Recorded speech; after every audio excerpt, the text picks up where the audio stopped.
me présente, Loïc Queneau, je suis étudiant en master de géopolitique à Paris-Est Marne-la-Vallée. Je suis à Budapest actuellement pour faire mon Erasmus, donc sur le deuxième semestre de l'année 2012. Et j'en profite pour écrire mon mémoire sur la politique hongroise qui fait beaucoup de remous en ce moment en Europe. Et je m'interroge sur le fait si on peut parler d'un nouveau néonationalisme en Hongrie avec la nouvelle politique d'Orbán ou non. Et à côté de ça, je suis aussi capoeiriste. Je pratique la capoeira depuis plusieurs années et je le pratique aussi à Budapest, qui est un très bon moyen de socialisation. Et je suis aussi DJ, je fais des soirées sur Budapest. En tant que DJ, en arrivant à Budapest, je voulais absolument mixer dans un club ou dans un bar ou quelque part. Et je me suis servi de mon influence en tant qu'étudiant Erasmus pour organiser des soirées Erasmus. Et j'ai pu donc mixer au Koniftar très récemment et ce fut vraiment une très bonne expérience pour moi.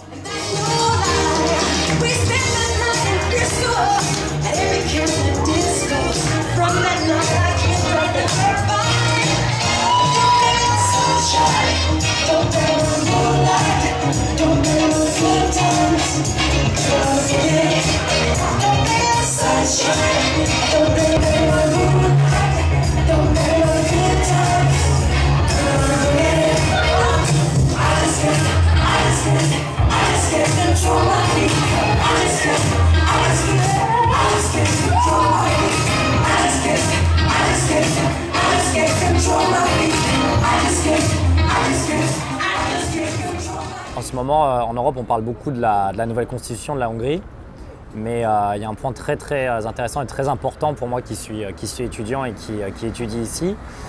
C'est les nouvelles décisions qui ont été prises au niveau de l'université, c'est-à-dire que maintenant, quand on est étudiant hongrois, on a le devoir, après son lycée, de signer un contrat quand on veut bénéficier des aides aux études, c'est-à-dire juste de ne pas payer les droits universitaires. Et ce contrat stipule que si on étudie 3 ans à l'université hongroise, on va devoir rester 6 ans après son diplôme dans le pays. Si tu étudies en université pour 5 années, tu dois travailler minimum 10 années ici, ou sinon tu dois payer pour les études. Okay. Et je pense que étudier en université, c'était un investissement. Et payer pour les études, c'est normal, mais pas comme ça. C'était absolument ridicule. Signer des contrats avec le système de Schengen. Le système était la base du mouvement et de liberté. Oui. Et comme ça, avec cette nouvelle contrat pour les étudiants, les enfants plus riches peuvent faire tout. Et les enfants moins riches doivent rester. Et comme ça, c'est ségrégation. Et le gouvernement a signé un contrat avec l'Europe contre ségrégation. Et les lois sont pour ségrégation. Donc il y a ça, et il y a une deuxième chose aussi, c'est au niveau des quotas universitaires. Le gouvernement d'Orbán a décidé de baisser les quotas par rapport aux filières. Donc on était à 45 000 étudiants sur Budapest et là on va passer à 30 000 dans une première décision et encore moins dans une nouvelle décision qui a été prise par le gouvernement Orbán. Les filières les plus touchées sont le droit, l'économie et les sciences sociales. Depuis 2 années, c'est vraiment très important partout parce que les changements sont radicaux et rapides et absolument choquants. Et qu'est-ce que toi, en tant qu'étudiante, tu fais contre ces nouvelles mesures? Moi, qu'est-ce que je fais? Je vais aux manifestations, je peux participer aux organisations contre les nouvelles lois, je peux devenir plus et plus informée. Je ne peux pas dire seulement non, je veux avoir une opinion, pourquoi non? Cette volonté, c'est le reflet d'une politique qui ne veut pas de dirigeants politiques qui ont un peu peur d'une jeunesse qui pourrait être politisée, parce que le problème c'est qu'ils sont très peu politisés aujourd'hui, les Hongrois. J'ai fait la manifestation début mars qui a eu lieu à l'université Eötvös-Loránd Et j'étais très déçu que cette manifestation soit si peu suivie par les étudiants. Et pour cause, il n'y a pas de syndicat étudiant. C'est un problème parce que du coup, il n'y a pas d'organisation et il y a une conscience politique très faible. Passif. Beaucoup des étudiants sont très passifs parce que on avait 20 ans de communisme, ou beaucoup plus de 20 ans de communisme, que aller aux manifestations et participer aux politiques est dangereux.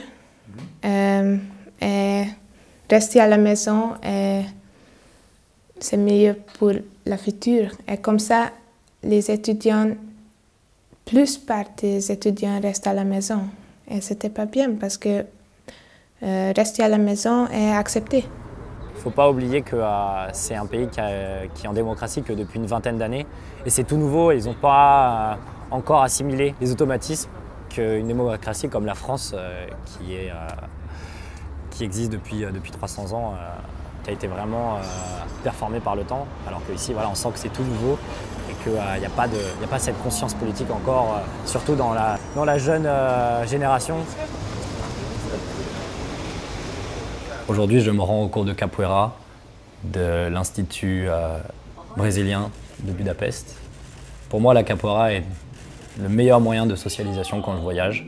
Il me permet de rencontrer des gens avec qui je tisse des liens très forts. Et la communauté des capoeiristes, que ce soit en Europe ou partout dans le monde, est très accueillante.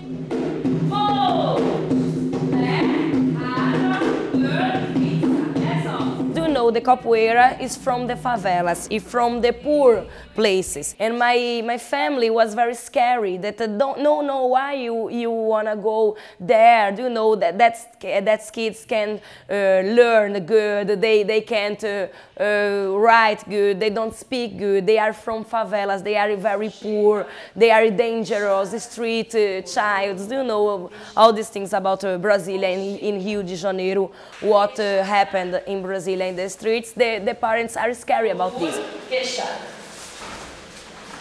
Capoeira is a social instrument, so I am from the middle class and I started to make a contact and a friendship to change things with the favelas guys, but I met with so rich guys too, so in Brazilian too, here in Budapest too, the Hungarian, the white Hungarian people, the brown Hungarian people, the gypsies, do you know, the foreigners, me like Brazilian is a good instrument for me too, you know, because I am not Hungarian.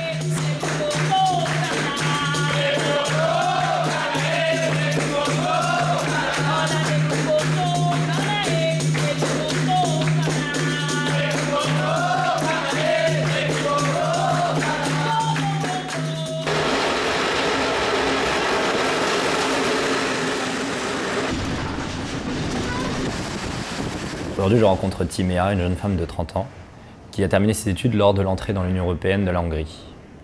Elle a ainsi multiplié les expériences à l'étranger, de formation professionnelle et d'études, et aujourd'hui bénéficie de tout ce parcours pour sa carrière professionnelle en Hongrie.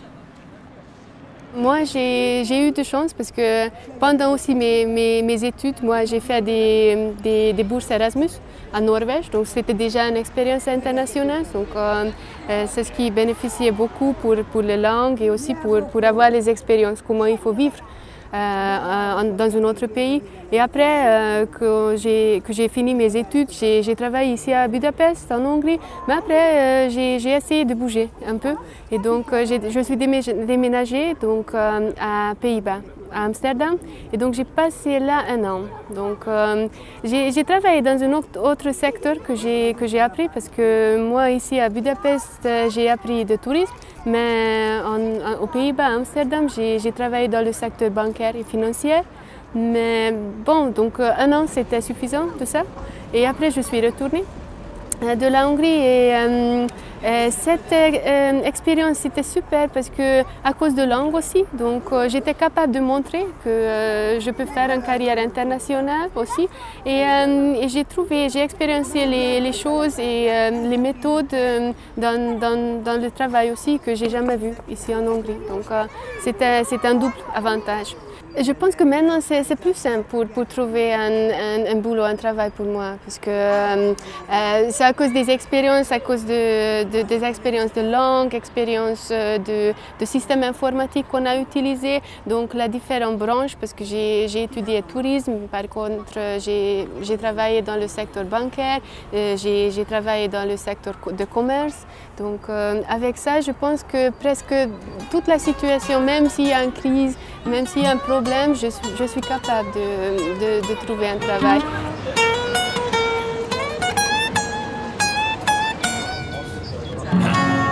Mama takes his gun for me. I can't use it anymore. Donc comme je vous ai montré, mon Erasmus à Budapest comporte beaucoup d'aspects. Donc l'aspect capoeira, où j'ai pu rencontrer beaucoup de Hongrois, partager beaucoup de choses avec eux. L'aspect fête, avec l'organisation de soirées avec mes amis Erasmus. Et l'aspect études et politique, avec mon mémoire sur la politique ici en Hongrie. Donc j'ai pu m'intéresser vraiment à tous ces aspects et personnellement ça m'apporte beaucoup. Ça m'apporte beaucoup sur moi-même. Comme chaque voyage, à chaque fois, j'en apprends beaucoup sur ma propre culture. Voilà. J'arrive à comparer quelle est ma place, moi, en tant que Français, en Europe. Et il y a un vrai travail introspectif qui est vraiment très intéressant à chaque voyage. Et la vie Erasmus est encore plus, encore plus intense qu'un voyage normal parce qu'on se sent vraiment appartenir à une communauté.